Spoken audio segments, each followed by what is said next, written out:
This video is sponsored by Skillshare. Mr. Shochu, the head editor of your company, is Xi Jinping.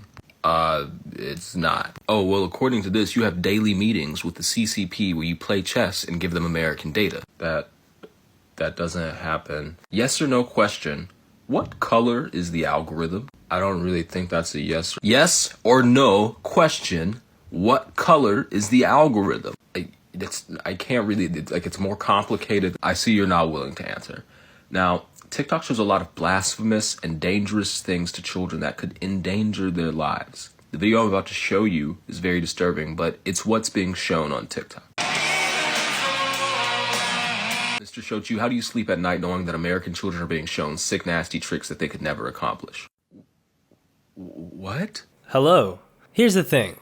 I don't really care about TikTok. I mean, I like using it. It's kind of fun. There's a lot of interesting stuff on there. There's also a lot of disturbing stuff on there and disturbing stuff going on behind the scenes. But I'm getting kind of tired of acting like a lot of you aren't falling for blatant racist narratives. Sure, the congressional hearing interrogating TikTok CEO Shou Zichu was mostly reflective of the farthest right, most antiquated reflections of American conservatism in mainstream politics. Sure, most people wouldn't make the same mistake of presuming Chu is actually a Chinese citizen rather than Singaporean, for example. In other words, ByteDance and also your TikTok employees that live in China, they must cooperate with Chinese intelligence whenever they are called upon. And if they are called upon, they're bound to secrecy. That would include you. Congressman, first, I'm Singaporean. That's fine. But let's not act like this reactionary tendency to sensationalize the unique evils of TikTok is exclusive to this crowd. Ever since TikTok has showed up, you guys have acted like this thing is the fall of humanity, the worst thing that's ever happened to us. Like, sure, there's pushback and banter about every popular social media app, especially since Meta and Snap and other companies like that have basically tarnished their good name with the American public and the global public. But even with all the terrible things that different social media apps have done, I feel like TikTok gets singled out as like the end of civilization. And based on what? Data sharing? What app do you think you're on right now?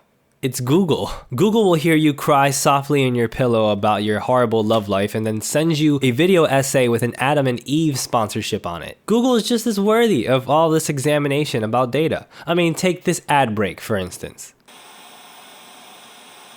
Welcome back. Leave me a comment letting me know what ads you got and why you think Google decided to send that to you. I'll be right here. My point for this video is not that TikTok and its rich executives need to be defended against bad ideas. Their money will defend them far more than any sociological analysis that some kid in his bedroom can offer. I'm a kid. The problem of Sinophobia, however, is a fascinating one. It seems to be one of the most pervasive parts of our social life right now. It's become so commonplace to show distrust and mockery towards Chinese people with a focus on a distrust of its government that an apparent bipartisan political movement to ban TikTok essentially for doing what other apps do, but being Chinese, is rising with very little tangible opposition. And every time you say something about this, you're greeted with people telling you you're a simp for the Chinese government or whatever. Criticize the Chinese government all you want. Let's not act like all of this is coming from this extremely interrogative political analysis. When people make jokes about credit scores and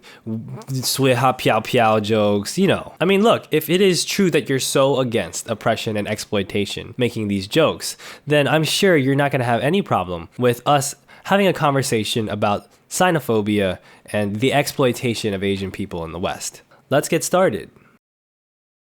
Sinophobia is a term that refers to anti-Chinese sentiment, with Sin being a prefix from multiple languages potentially referring to the Qin dynasty. People all around the world have had issues with Chinese people for a long time, just cradle of civilization things, and so in order to talk about our modern conception of Sinophobia and how it exists today, we have to talk about the modern history of China and Chinese people. Forms of anti-Chinese sentiment emerge in different ways depending on geopolitical context. Chinese civilization has existed for thousands of years. Imperial China existed for over 2,000 years, with various levels of control over a ton of regions across East Asia. Not all of these forms of anti-Chinese sentiment can be grouped together easily as one essential Sinophobia. Like, I know Korean people who have hesitated every time I've said something about people being unfair towards Chinese things. And I get it, you know, I get it. For this video, since we're specifically talking about xenophobic sentiment in the United States, we specifically want to review where this comes from here and more generally in the Western world. In particular, we should focus on how modern anti-Chinese sentiment emerges from the rise of industrialization and imperialism in Europe, and its aggressive push to utilize Asia for self-development. An article by Stephen Ratuva briefly examines histories of xenophobia in the USA, as well as Australia, Great Britain, and France over the past couple hundred years. Ratuva asserts that the myth of racial European superiority and corresponding inferiority of the Chinese was weaponized as an ideological justification for colonial domination, exploitation of cheap labor, and appropriation of China's resources and wealth. The US and Britain's imperialist interests in Asian resources and markets have led it to have highly exploitative and contentious relationships with the region. The Opium Wars, for instance, marked a British assertion of violent dominance over China, which were underpinned by the cultural dogma of European superiority over the uncivilized Chinese. Moreover, the rise of global capitalism necessitated the continuous expansion of a global industrial reserve army, or a large population of cheap laborers. This, of course, fueled the genocidal African slave trade and also included the exploitation of Chinese workers. During the 19th century, a large number of Chinese were recruited as laborers and coolies, term used to refer to Asian laborers, and were exploited for the purpose of extracting maximum labor to serve the interests of global capital. You may know about the history of Chinese early immigrants being railroad workers, and while working on said railroads, they faced a lot of subhuman treatment. Though the Chinese state acted to empower Chinese immigrant rights through the Burlingame Treaty, which protected their free and voluntary consent as migrant workers, a subsequent reaction emerged from political parties to scapegoat Chinese laborers as privileged people taking away jobs and space from Americans. Familiar. This led to the passing of the Chinese Exclusion Act in 1880, which banned Chinese immigration to the US for 10 years. Among the many ripples occurring from this rise of xenophobia in American politics were the lasting effects of general anti-East Asian racism and xenophobia, which is often called yellow peril. This peril was a phenomenon which occurred throughout the West. It gained its name from Russian sociologist Jacques Novikov's essay, Le Parisien. Le Parisien. Le Parisien.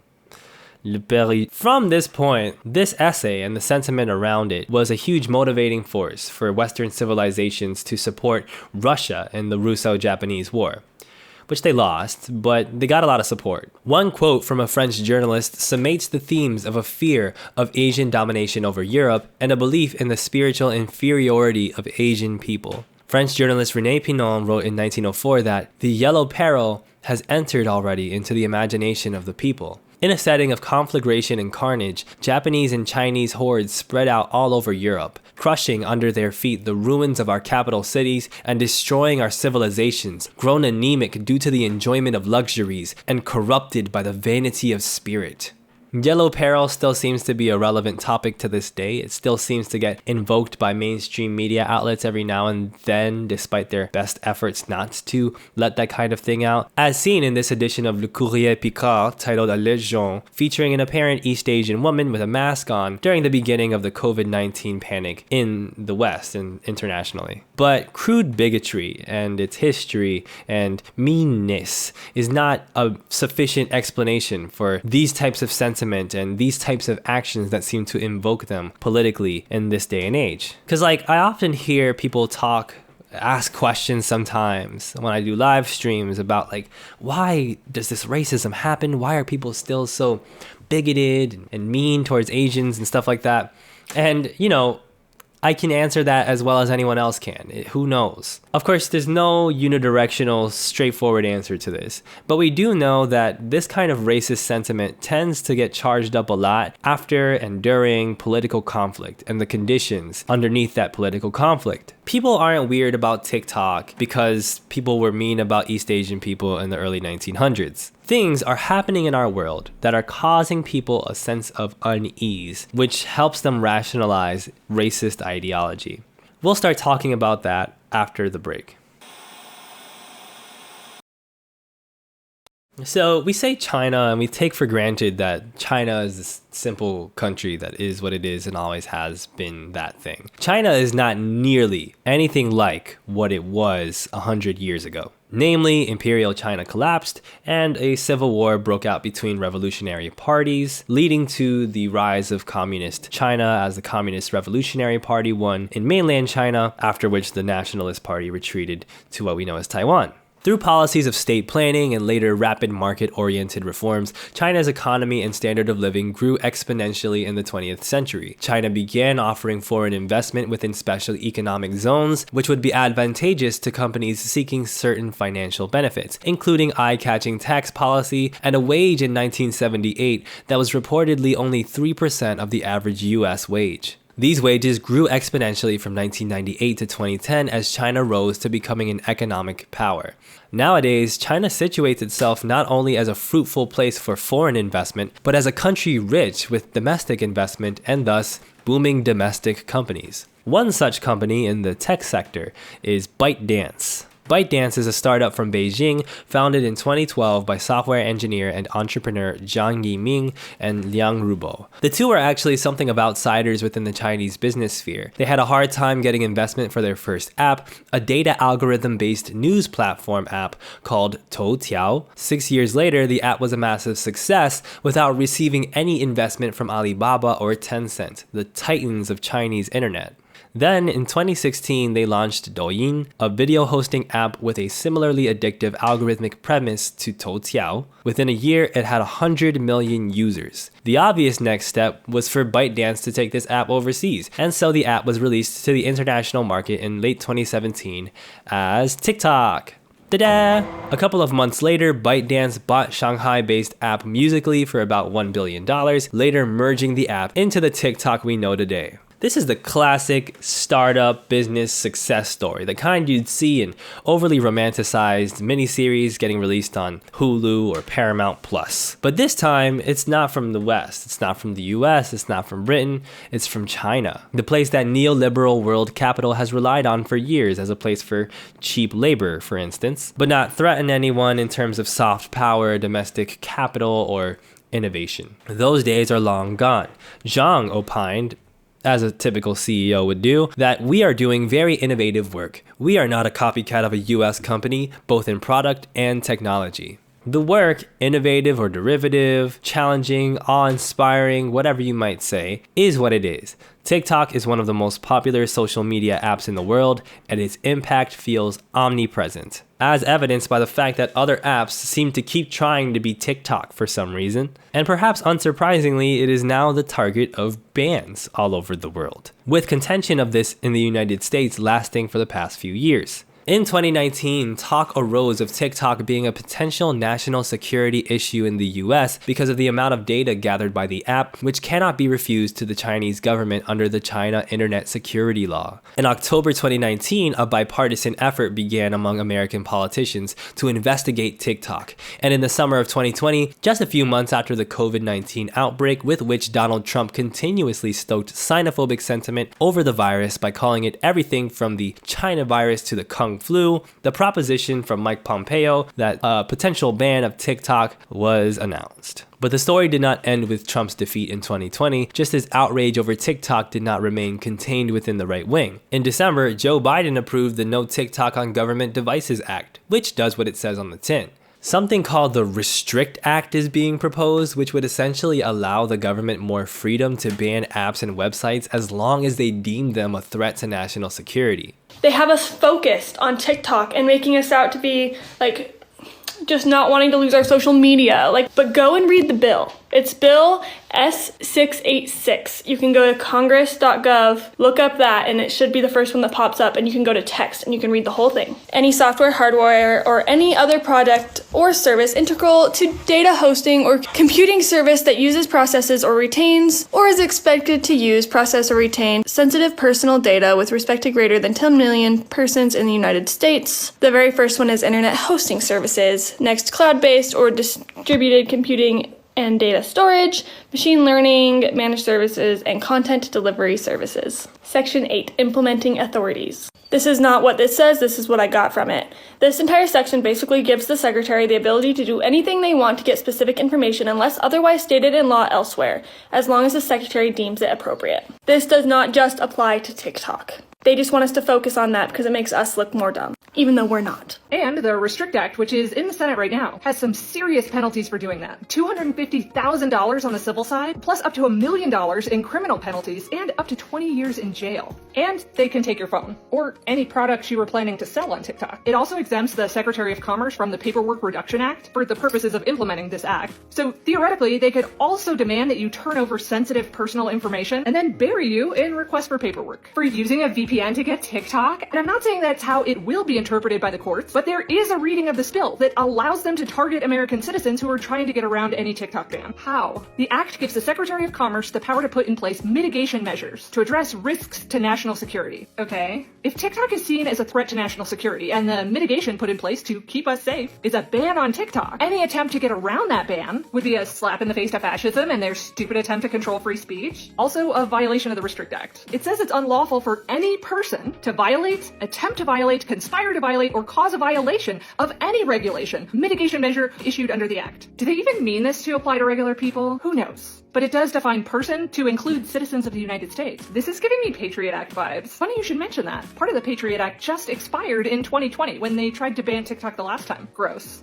I'm just scratching the surface of the many questionable parts of this bill. Please read it for yourself and the actual text, not the summary. Then call your senator. The number's been at the top of the screen this whole time. Let them know this is gross government overreach and you don't want it. I can email, right? Totally. But I did used to work in DC and calls carry more weight. But wait, I thought that was what the evil Chinese communists would do. Something's up here. We all kind of know it, right? It's not as if the government has suddenly decided to stop caring about corporations harvesting data and selling it to shady sources. At the same time, it's not as if these Congress people represent fringes of some sort of racist cult. What we are seeing is a power struggle, a pushback from Western powers that recognize that under capitalism, there are winners and losers. And if yesterday's losers are today's winners, then one can assume what will happen to yesterday's winners. Speaking of winners, 大家好. Considering learning Mandarin to keep up with today's changing job market, you may want to check out today's sponsor, Skillshare. Skillshare offers a lot of different resources and classes to help you learn and develop skills in all different ways that can help with your work situation and perhaps pave a new way for you to work. Every week I have a bunch of job stuff to get done, and that makes it hard for me to find time to do things like work on my handwriting or just take care of my body, do some yoga. Thankfully, Skillshare has a lot of great online classes to help me learn on my own, like Amy Lin's class helping me learn beginner Mandarin. 我睡不着，你呢？ Relatable, am I right? I'm definitely gonna have to save this one. Joining Skillshare will give you access to tons of different resources for learning. A lot of folks want to learn how to do e-commerce so they can make some money off of their art. There's a class for that. Some folks lack the confidence to put their art projects out in the world. There's a class for that too.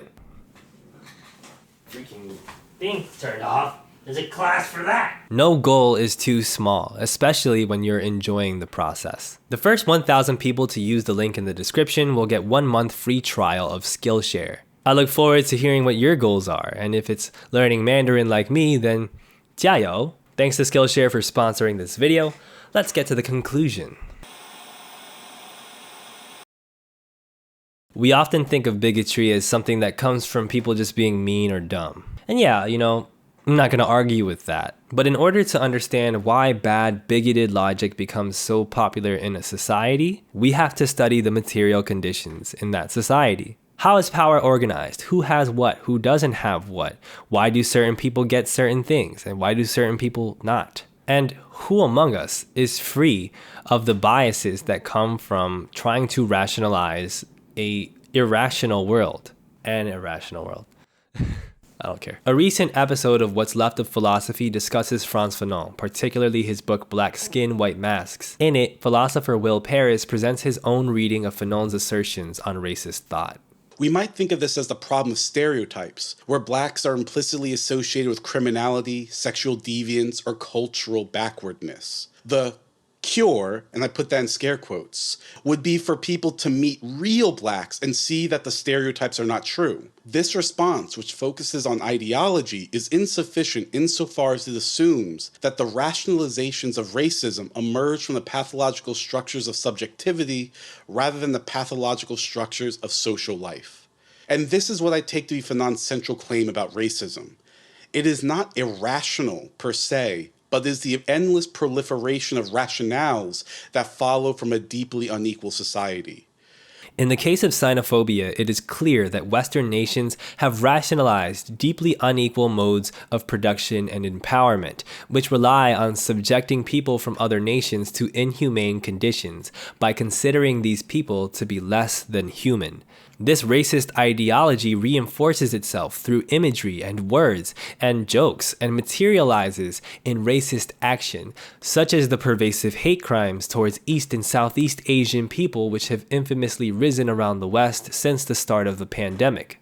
It's easy to paint certain people as heroes and villains and conceptualize the power struggle between nations as some parable for karmic retribution. Oh, the bad guy got caught, the tables have turned on him, and now he's desperate and trying to do anything to save himself from damnation. But in reality, who pays the price for all of this?